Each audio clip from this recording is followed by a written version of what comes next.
Liberalismo democrático, un marco para la libertad en superación del autoritarismo, el estatismo y el anarquismo. Y hablamos también de pedagogía integral por niveles de profundidad. El autor, esta fue la última vez que nos visitó. Ya no va a ser la última vez, porque la última vez va a ser ahora que nos visitó, porque está aquí con nosotros Rafael Eduardo Micheletti, que es docente, es educador, es escritor, y escribió un artículo que cuando vi el título dije, a ver, me gustaría ver qué dice Rafael de esto, porque me suena. El artículo se llama Anarquía o Libertad. Regulemos el espacio virtual ya. ¿Cómo andas, Rafael? Buen día, bienvenido. ¿Qué ¿Cómo tal, estás? Marcelo? Buen día a todos. Gracias por la invitación No, y por el al espacio. contrario, al contrario. Gracias a vos por venir hasta aquí, hasta el estudio de Consentido Común. Bueno, debo reconocer que cuando vi el título dije, a ver de qué se trata, porque me dio un poquito de miedo. Porque yo inmediatamente que hablamos de regulación pienso en nuestros legisladores. Se me viene a la cabeza rápido, por ejemplo, el senador Mayans. Sí. Yo no le daría nada para que regule a él, y menos que tenga que ver con esto. Pero el artículo está muy bien llevado, por supuesto. Rafael lo haciendo un poquito de contexto. Y me gustaría que lo repitamos un poco acá, Rafael, si te parece. ¿Por qué vos llegás al planteo de que hay que regular ya el espacio virtual? Sí, yo aclaro que también tengo un cierto temor o una cierta desconfianza en la regulación. De hecho, me considero liberal y siempre toda regulación tiene que ser muy prudente porque bueno, puede generar muchos efectos negativos si se regula de más. El tema es que también hay efectos negativos cuando se regula de menos. Uh-huh. El liberalismo en realidad no se opone a la regulación, sino al exceso de regulación. La gran pregunta es dónde está el límite y cuál es el equilibrio. Además, hoy en día con el auge del libertarianismo, el anarcocapitalismo, me parece un poco mala palabra hablar de regular y mucho más desde el liberalismo. Claro, Pero ahí en términos teóricos comparto absolutamente el planteo. Yo te hacía como un poco una trampa, pero que no sé. Claro, yo te presentaba el senador Mayans, la diputada Moró, es decir, Sí. voy a decir, regulando precisamente no son prudentes y tampoco entienden mucho de algunos temas que ellos mismos están legislando. Entonces, ¿cómo hacer para no estar ni en la anarquía ni caer en las manos de gente que no entiende y que generalmente tiene una tendencia a exagerar las regulaciones? bueno, ahí la clave es la calidad democrática. A mayor Sí. calidad democrática, menor riesgo en la regulación, menor exceso, más capacidad de presión y de control de la ciudadanía y de la sociedad civil ante cualquier exceso o equivocación, más capacidad de reacción del sistema. Nosotros en Argentina, bueno, lo vivimos con la ley de alquileres, por ejemplo. Regulaciones que no funcionaron y duran años y años y años. Y se quedan ahí casi para siempre. Claro, eso habla de la poca presión que hay de la sociedad sobre los dirigentes. Pero perdóname, yo te saqué Sí. del contexto y la argumentación. Me gustaría volver, porque vos haces un planteo de por qué llegás a ese punto. Bueno, ese equilibrio de regulación, equilibrio, digamos, entre la desregulación y la regulación, suele romperse cuando hay grandes revoluciones tecnológicas. Hay un libro muy interesante de Francis Fukuyama al respecto que se llama La Gran Ruptura. No es su libro más conocido, pero yo creo que es uno de los mejores, donde él analiza cómo con las grandes revoluciones tecnológicas aparecen nuevos entornos, nuevos contextos para los cuales las prácticas, las costumbres, las instituciones no están adaptadas. Entonces suele haber espacios o entornos de anarquía. La anarquía es la ley del más fuerte, la anarquía corrompe, la anarquía genera impunidad y suele fomentar malas prácticas.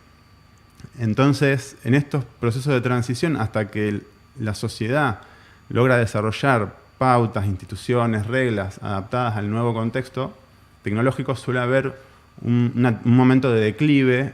Él le llama de descenso del capital social, se podría hablar también de decadencia cultural, donde las malas prácticas se premian, son fomentadas. Hoy lo vemos un poco en las redes sociales, con esto de la polarización, la agresividad, la burbuja ideológica, esto de que los algoritmos nos muestran solamente lo que queremos escuchar y potencian nuestro propio pensamiento, la intolerancia, la dificultad para dialogar en términos respetuosos en las redes sociales, sin violentarse por la opinión distinta. Bueno, y todo esto es una cuestión de prueba y error, ¿no? De experiencia y de ir probando qué regulaciones funcionan en el nuevo entorno para poder sostener los valores básicos, digamos, de convivencia, de calidad democrática, de salud mental, de seguridad, etc. En el artículo haces un apunte especial sobre los niños. Sí. Los niños son los más vulnerables y los más perjudicados por esta transición tecnológica desregulada, que podríamos decir, anárquica. De hecho, bueno, por ejemplo, el tema de los celulares. Naturalmente, espontáneamente, todos los padres tendieron a darle un celular a los 7, 8, 9 años a sus hijos, creyendo que era algo inofensivo. Y muchos padres aún hoy dicen, bueno, pero no se lo puedo sacar porque si no queda aislado de su grupo. Y eso ahora se está comprobando científicamente que es un daño muy fuerte, un riesgo muy grande. Usar el celular se recomienda no hacerlo antes de 14 años y está demostrado que, bueno, afecta la capacidad atencional, la memoria de trabajo, la velocidad de procesamiento, el desarrollo cognitivo, los aprendizajes, genera niveles de ansiedad. No es solo la distracción del celular o la pérdida de tiempo, digamos, mientras uso el celular, sino que tener un celular, incorporarlo a tu vida, cuando vos estás en desarrollo, cuando tu cerebro no se terminó de desarrollar, puede generar daños permanentes, y daños o secuelas para toda la vida, o afectar el proceso de desarrollo cognitivo y el normal desarrollo de un niño. Rafael, supongamos que en vez de tener los legisladores que tenemos y que mencionamos, tenemos gente más capacitada, más equilibrada. ¿Por dónde deberían pasar, según tu criterio, estas regulaciones que vos pedís? Bueno, hay muchas cuestiones, desde los celulares, el anonimato, las redes sociales. Como vos marcás, tendríamos primero generar una buena calidad democrática, esto es división de poderes, transparencias, mayor competitividad del sistema político, y generar una autoridad de aplicación que sea designada por amplio consenso, una autoridad de aplicación imparcial, independiente, que tenga control judicial posterior, como están usando, por ejemplo, en la Unión Europea. En la Unión Europea, las grandes plataformas tecnológicas tienen la obligación de mostrar el algoritmo a la autoridad de aplicación. La autoridad de aplicación puede analizar el algoritmo, ver qué patrones, qué tipos de conducta está fomentando, si tiene procesos que puedan ser engañosos o insalubres, porque el algoritmo en el fondo son como si fueran leyes públicas, que digamos, las redes sociales, el espacio virtual, es un espacio público de libre concurrencia, de interacción, donde vos muchas veces interactúas con gente que no conocés. Entonces, los algoritmos terminan siendo el equivalente de leyes públicas, con lo cual no pueden quedar enteramente a criterios privados. Pueden abrirse a innovación determinadas cuestiones, pero dentro de un marco de reglas que prioricen lo que es la seguridad, la salud mental, la sana convivencia, la democracia, etc. Hay algunos países o algunas regiones que ya están empezando a tratar de regular de alguna manera, ¿no? ¿Quiénes son los que están más avanzados en eso? Y si te parece que lo están haciendo bien o se pasaron de la raya. La Unión Europea, yo creo que es Europa en general, está como en un proceso de prueba y error. Generaron una autoridad de aplicación, una ley de servicios digitales, le obligan a las plataformas a transparentar y regulan los algoritmos. Yo creo que la Unión Europea es de lo más avanzado. Y también Australia. Australia prohibió las redes sociales para menores de 16 años y obliga, esto fue una ley de 2024, y obliga a las redes sociales, a las grandes compañías, a hacerse cargo de los métodos eficaces de verificación de edad. De hecho, se está hablando de usar la verificación facial, que es aparentemente la que tendría menos margen de error para determinar la edad de la persona. Obviamente es un proceso de prueba y error, como toda nueva realidad. Eso se va a ir viendo con la experiencia, pero creo que Australia es de lo más avanzado. Y también en Australia hay una ley que pone multas disuasorias a las grandes plataformas y a las redes sociales, que obliga a que negocien con los medios de información, con el periodismo, bajo la creencia de que un periodismo sólido, vigoroso, es fundamental para la democracia. O sea, tener fuentes de información confiables, una buena cantidad de personas que se puedan dedicar a eso de lleno. Y entonces, si no generan acuerdos por la información que circula en las redes sociales generada por los periodistas, les va una multa. Y o sea, los obliga a que tengan un acuerdo. A que tengan un acuerdo, a que negocien. Equilibran la balanza de las grandes plataformas con los periodistas y los medios de comunicación.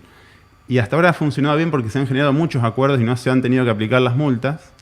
Y bueno, eso le da una recompensa adecuada, razonable, y establece una sana competencia incluso, en mayor igualdad de condiciones, para fortalecer un periodismo que es fundamental para la democracia.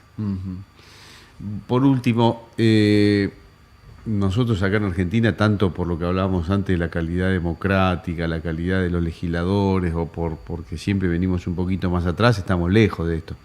Sí. Estamos lejos. La verdad que sí, muy lejos. Y sería muy peligroso que lo hagan en estas condiciones. Bueno, pero hay muchas cosas. No sé que si tecnológicamente lo podrían, las cosas que se le cruzan por la cabeza la podrían aplicar, pero la podrían escribir seguramente. Hay muchas cosas que se pueden hacer.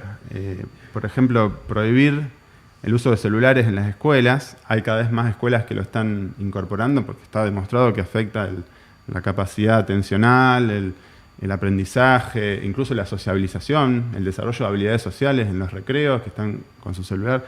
Cada vez hay más escuelas que lo están prohibiendo y cada vez hay más países que están obligando a sus escuelas, públicas y privadas, también a prohibir el uso del celular. Eso se puede hacer perfectamente. Y después, si vos especialmente en la escuela primaria. En la escuela primaria, sin lugar a duda. Lo que está más en discusión es la secundaria, pero sí, cada vez más secundarias lo están haciendo.